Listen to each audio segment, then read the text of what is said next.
Guillermo, cuéntame de tus primeros recuerdos en El Salto y si alguna vez el nombre El Salto te sugirió algo. Bueno, ahora verán. El Salto, un pueblo muy bonito, un pueblo maderero. Tiene muchos vericuetos de donde agarrarse para las anécdotas, para las cosas. Y todos los días íbamos, mi hermano y yo, a dejarle el desayuno a mi padre, a nuestro padre, y llevábamos una carretilla.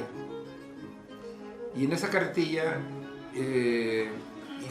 no llevaba nada todavía, pero de regreso la carretilla venía llena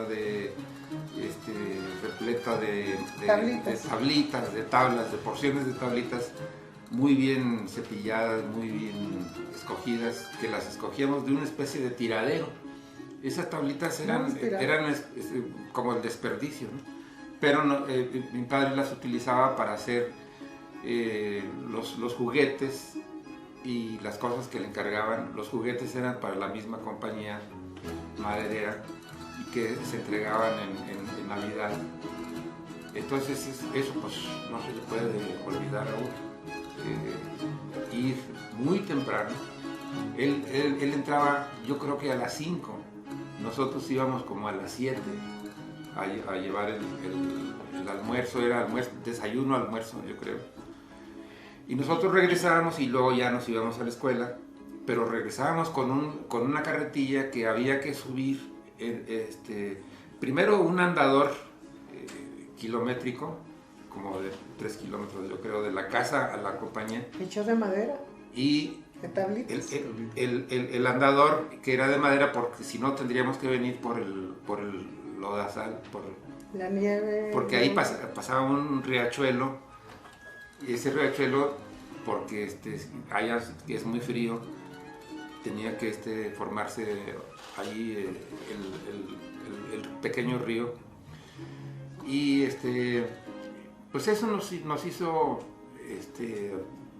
hacer interesante la cuestión, lidiar con el frío, lidiar con el peso de esa carretilla. Entonces lo hacíamos de una manera natural y eso marcó algo, que pues una especie de disciplina, yo creo, disciplina.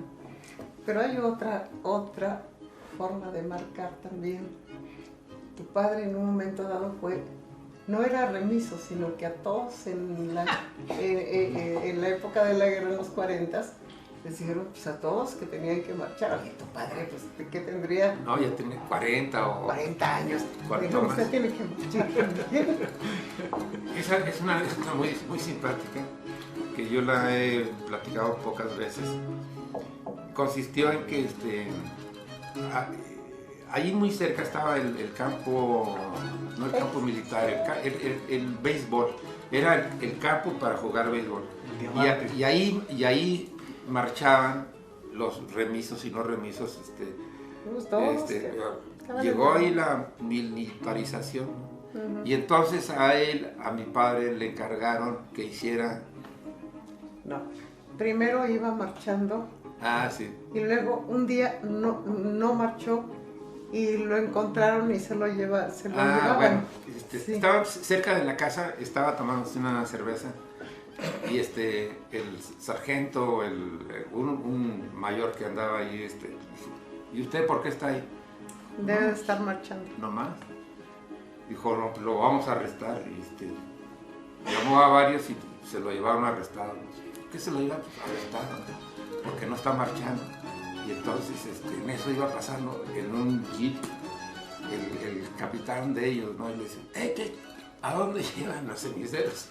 Es que no estaba marchando y lo llevamos arrestado. Dijo, no, vengan para acá. Les dijo, él es el que nos hace el armamento. De madera y la pintaban. unos rifles Mausers, pero de madera. Y nosotros pintábamos, bueno, las bayonetas. Plateadito. Se metían en un bote de pintura y las sacabas y ya estaban pintadas, ¿no? Y se ponían así como la ropa aprendida, así estaban las bayonetas. Bueno, entonces le dijeron, no, disculpe. Y lo soltaron. Es una anécdota muy curiosa. Sí. Por hacer juguetes, claro. Precisamente. Él hacía juguetes y él tenía esa habilidad.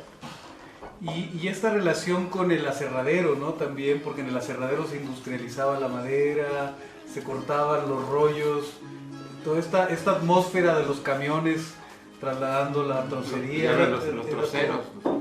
Sí.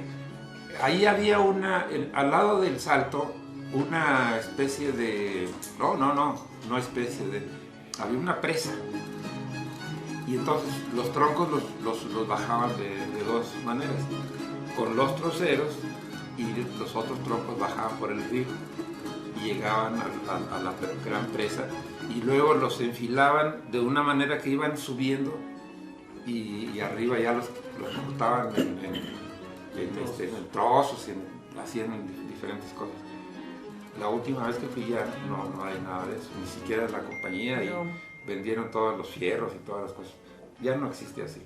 Hacen otras cosas. Bueno, pero el contacto con la madera, por eso te digo que nos gusta mucho esta mesa. El contacto con la madera, el acerrín, la brea, el olor a brea, ¿no? Trementina. Que no traventina, sino trementina. Nuestro maestro poeta Octavio Paz dice que algunos pintores, estaba hablando de Francia, algunos pintores no eran precisamente tales, dice, porque no olían a traventina, y quiso decir trementina. Bueno, pero se le perdona. Pues. ¿Y a qué edad empiezas tú a tener conciencia del sentido del oficio de tu padre? De esa relación con la madera, con las formas, con la industria. No era industria, pero sí era una cosa cercana a lo artesanal. Él construyó en la propia casa un lugar que era el taller de carpintería, donde ideó unas máquinas muy rudimentarias para hacer rueditas, para hacer ejes, para hacer diversas cosas. Y entonces con una sola máquina que accionaba ahí, que quizá era de gasolina y después era de eléctrica, echaba a andar varias máquinas al mismo tiempo, de tal manera que empezaban a accionarse como si fueran una escultura de Tinguely, de esas que empiezan a vibrar ahí por todos lados y accionan una y otro está accionando otra. Eso estaba ahí en la casa. Eso me pareció muy interesante siempre, ver funcionando esas máquinas y lo que salía de ahí, y bueno, pues para mí eso era maravilloso. Oye, Guillermo, Juan de la Riva ha recreado mucho estos pueblos de madera y habla de la presencia del cine. La presencia del cine en una época en la que no había electricidad. Por ahí alguna amiga alguna vez me dijo, no puedo imaginarme vivir sin luz eléctrica. Tú viviste esa etapa en el Salto sin luz eléctrica y al mismo tiempo la presencia ocasional del cine, aunque creo que el Salto tenía su cine. Si había cerradero tenía que tener luz. Era una planta. Sí. ¿Qué te recuerdas de eso? Bueno, me recuerdo varias cosas. Me recuerdo la presencia de un primo, Ricardo, que ellos vivían en Chicago y fueron unas temporadas al Salto. Son los hijos de mi tía Chole o Soledad.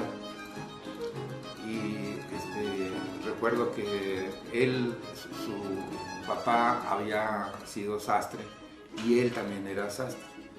Los dos trabajaban de sastres. Pero al mismo tiempo también les gustaba el baile. y ellos habían aprendido muy bien lo que era el swing y otro ritmo de aquel tiempo, el swing y... El twist. No, el twist No, es de acá, de esta época, el swing y... A lo mejor. Y entonces, en el Salto, cerca de la Aserradero, había el cine obrero. Y ahí en el cine obrero, en la noche pasaban las películas y en el día ellos daban clases de swing.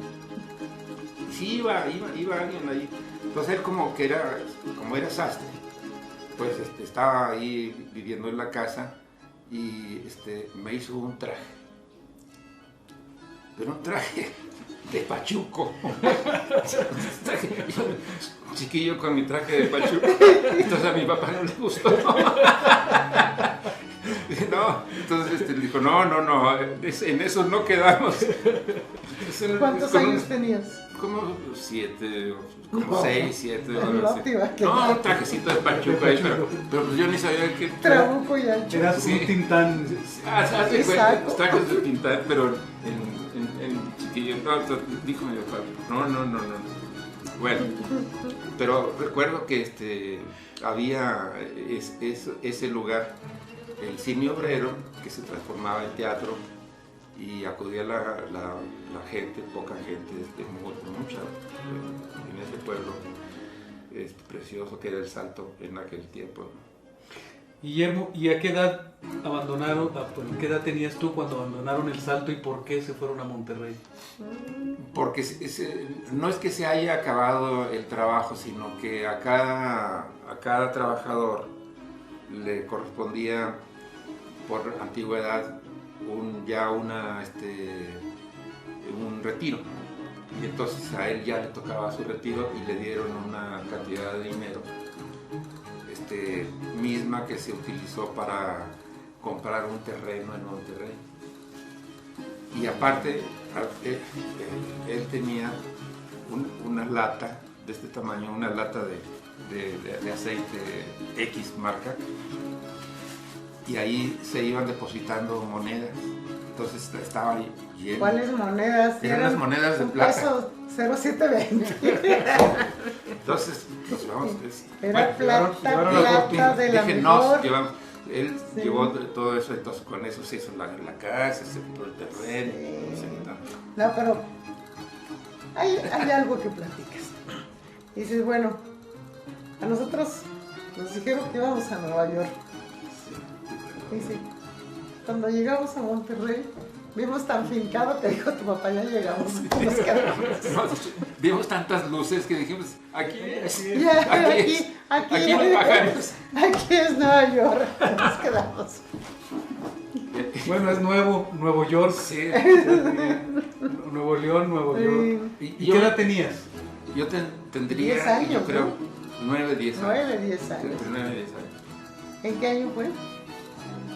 Bueno, creo que fue en el 52, 53. Ay, no, la chica le A ver. fue antes, ¿no? A ver, sí, haciendo cuentas, pero... Sí, pues sí, yo llegué a Monterrey en el 50, 51 y yo estaba en secundaria. ¿Qué pasó? Bueno, más o menos. Luego sacamos las cuentas. Pero más o menos. No saquemos Sí, si cuentas. tenías, Más o menos. eres del 39, esto haber sido en el 49. En el 50, 40 y llegó como 48, 49. No, 50, como por el 50, 51 llegaste. Entonces ya tendría 11 años. 10, 11 años, 50, Sí. por ahí así. 11 años más o menos. Sí. Y cuando tú cambias ya, te vas de un pueblo, porque era un pueblo maderero, El Salto, y llegas a Monterrey, pues supongo que tuviste un impacto, ¿no? El ver el cambio de una imagen de un pueblo de casas de madera a una ciudad ya Por lo grande. pronto no hacía tanto frío. Calor de aquellos No, 40 un y tantos calor grados. infernal. No, yo me imaginaba un Monterrey, es decir, lleno de árboles y cerros, pero árboles. ¿Será Y no, su imagen que traía de infancia? no era así, más bien estaba lleno de fábricas, de chimeneas y de cosas así, pero que no tenía nada que ver con el monte que yo pensaba. era otra cosa. Y eso sí que en esos pocos años recorrí muchas fabriquitas. Se ofrecían los trabajos, decía, solicito ayudante de tal, y ahí voy. En todas las vacaciones había que buscar ocuparse en algo. Entonces trabajé en una fábrica de lunas, de espejos, sí, en una fábrica de estufas, en una fábrica de camas de metal. En esa de camas de metal, los respaldos se hacían ahí con unas herramientas que le hacían como si fueran formas de madera, ¿no? Lo hacían y yo veía ahí los trabajadores. Entonces, aprende uno en todos lados. Y ahí quería yo fijarme bien cómo le hacían estos pelados para hacer las formas. Y trabajé en otras, por lo menos unas 2 más, hasta que llegué a Fama, fabricación de máquinas, donde uno entraba ahí como aprendiz, con un sueldo mínimo, y a los 2 o 3 años le daban a uno una categoría, de primera, de segunda, de tercera y quizá qué más, y entonces, según la capacidad, y le daban a uno un sueldo muy diferente al que tenía uno de aprendiz. Y pues uno estaba muy contento ahí y todo, pero surgió, bueno, yo ahí aprendí el dibujo industrial, se atravesó la posibilidad de aprender, de ir a la nocturna, a pintura. La Universidad de Nuevo León. Y ahí cambió todo. Fue el cambio. ¿Ahí se conocieron, Esther? La preparatoria nocturna. Sí, en la universidad, sí. Los dos. En la escuela nocturna. Los dos porque trabajábamos en el día y estudiábamos en la noche. Pero ahí estudiaban la preparatoria y luego ya estudiaban artes plásticas. En aquel tiempo yo con la escuela normal que había estudiado era el equivalente a la preparatoria y podías entrar a la universidad directamente. Guillermo decía hace rato, Esther, que en el oficio del artista es sobre todo el oficio de ver. Sí. ¿Qué fue lo que tú viste en ti y en lo que estabas haciendo que te descubrió como artista? Yo lo que encontré fue la libertad total para hacer lo que a mí me gustaba. Porque en la escuela, es decir, yo daba clases, yo estaba en la educación audiovisual, estaba ya como maestra. Y siempre hubo una distinción de parte de los maestros, en donde me decían, bueno, que pase a dibujar tales cosas, Esther, ya. Pero después entras a artes plásticas, que era donde yo quería entrar, después de tener un trabajo fijo, que es el del magisterio. Y te encuentras todo lo que casi, te puedo decir, yo había soñado. Cómo el maestro te puede hacer ver que con una sola línea de lápiz puedes dar efecto de luz, de sombra, de profundidad, de todo, con una sola línea en un bodegón por ahí. Eso para mí fue descubrir mi mundo. Y por ahí me fui. Dije, de aquí soy y no me voy. ¿Tú, Guillermo? Pues sí, más o menos parecido, pero yo recuerdo cuando llegué ahí, mi maestro era Guzmán del Bosque, Francisco Guzmán del Bosque. Sí.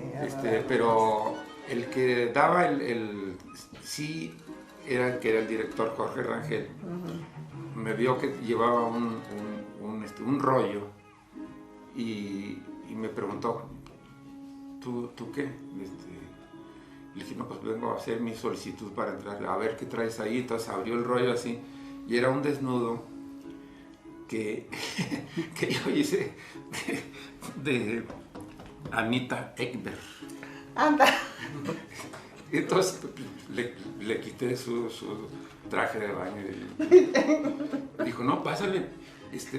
ya estás. Ya estás. Se Pero- brincó el pero- primer año, lo Pero pasamos no a primero, segundo. a tercero. A Ya en la tercero, clase de desnudo. Pero directo, sí. A desnudo. Y entonces el maestro era Guzmán del Bosque. Sí. Yo no sé por qué yo estaba desesperado haciendo el dibujo, la modelo. Hace rato dije que Francisco Guzmán nos conseguía las modelos, ¿no? Sí, sí. Y bueno, pues yo hice el dibujo, no me gustó, lo rasgué y me salí.